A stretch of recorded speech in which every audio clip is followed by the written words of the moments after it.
Relative conjunctions అంటే either are, neither Nar, both and అని ఇలా ఈ మూడు ఉంటాయి. బోత్ అండ్ అలాగే ఎయిదర్ ఆర్, నైదర్ నార్ అనేవి చాలా చాలా చాలా చాలా చాలా కీలకం. అండ్ వీటితో పాటుగా నాట్ ఓన్లీ బట్ ఆల్సో అనేది కూడా రెగ్యులర్గా పోటీ పరీక్షలలో అడుగుతూ ఉంటారు. వాటిని కూడా ఇప్పుడు మనం డిస్కస్ చేద్దాం. ముందుగా బోత్ అండ్ అంటే ఇద్దరు లేదా రెండు మరియు అనే మీనింగ్ వస్తుంది. అండ్ అంటే మరియు అనే కదా, బోత్ అంటేనేమో ఇద్దరు లేదా రెండు అనే మీనింగ్ వస్తుంది. అండ్ అంటేనేమో మరియు అనే మీనింగ్ వస్తుంది. దీన్ని ఎలా యూస్ చేయాలో కొన్ని ఎగ్జాంపుల్ చూద్దాం. బోత్ ఇద్దరు Jagan and Pavan are coming. ఇద్దరు వస్తున్నారు, అటు జగన్ వస్తున్నాడు, ఇటు పవన్ వస్తున్నాడు, ఇద్దరు వస్తున్నారు. Both Jagan and Pavan are coming. So Jagan వస్తున్నాడు, పవన్ వస్తున్నాడు అన్నట్టుగా ఇక్కడ మనం చెప్తున్నాం. Both Jagan and Pavan are coming అని చెప్పేసి చెప్తున్నాం. బోత్ అంటేనేమో రెండు లేదా ఇద్దరు అని, అండ్ అంటేనేమో మరియు అనేది మీరు మర్చిపోకండి మిత్రులారా.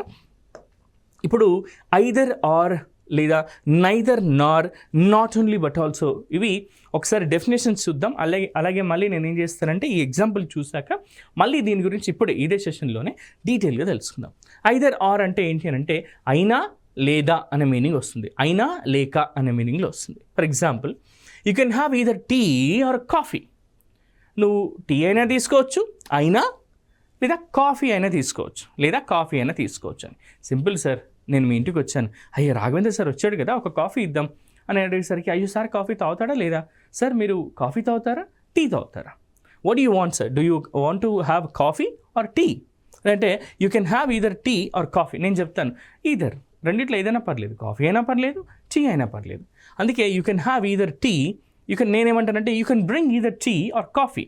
మీరు నా కోసం కాఫీ అయినా తీసుకురండి, టీ అనేది తీసుకురండి, నేను శుభ్రంగా తాగి పెడతాను అని చెప్పి చెప్తున్నాను ఇక్కడ. You can bring either tea or coffee అని. ఐదర్ ఆర్ అంటే ఐదైనా లేదా ఇదైనా అని, రెండిట్లో ఏదో ఒకటి కన్ఫర్మ్గా ఉంటుందని గుర్తుపెట్టుకోండి ఐదర్ ఆర్ అన్నప్పుడు.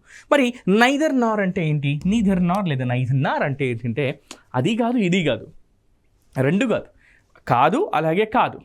నాకు మీ ఇంటికి వచ్చాను నేను, రాగానే మీరు అంటున్నారు ఎండని వాడు వచ్చారు సార్, మీరు కాఫీ తాగుతారా టీ తాగుతారా అంటే నాకు కాఫీ వద్దు టీ వద్దు, కాసింత మజ్జిగ పోయండి అని చెప్పేసి అడుగుతున్నాను నేను. దీన్ని ఎలా చెప్పొచ్చానంటే neither that neither this, neither coffee nor tea, I want buttermilk please అని చెప్పి అడుగుతున్నాను నేను.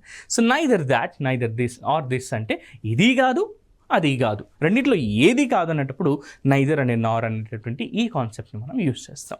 ఇక నాట్ ఓన్లీ బట్ ఆల్సో అంటే ఇది మాత్రమే కాదు అది కూడా అనే మీనింగ్లో వస్తుంది. ఇది మాత్రమే కాదు అది కూడా, అంటే సింపుల్గా చెప్పాలంటే మనం రెండు పనులు చేసినప్పుడు ఈ పని మాత్రమే కాదు ఆ పని కూడా నేను చేశాను అని చెప్పుకునేందుకు నాట్ ఓన్లీ బట్ ఆల్సో అనే దాన్ని అక్కడ మనం యూజ్ చేస్తాం. It is not only smart but also hard working. ఆమె కేవలం స్మార్ట్ మాత్రమే కాదు, హార్డ్ వర్కింగ్ కూడా, బట్ ఆల్సో హార్డ్ వర్కింగ్, చాలా హార్డ్ వర్కింగ్ నేచర్ ఉన్నటువంటి మహిళ ఆమె అని చెప్పి చెప్తున్నాం మనం.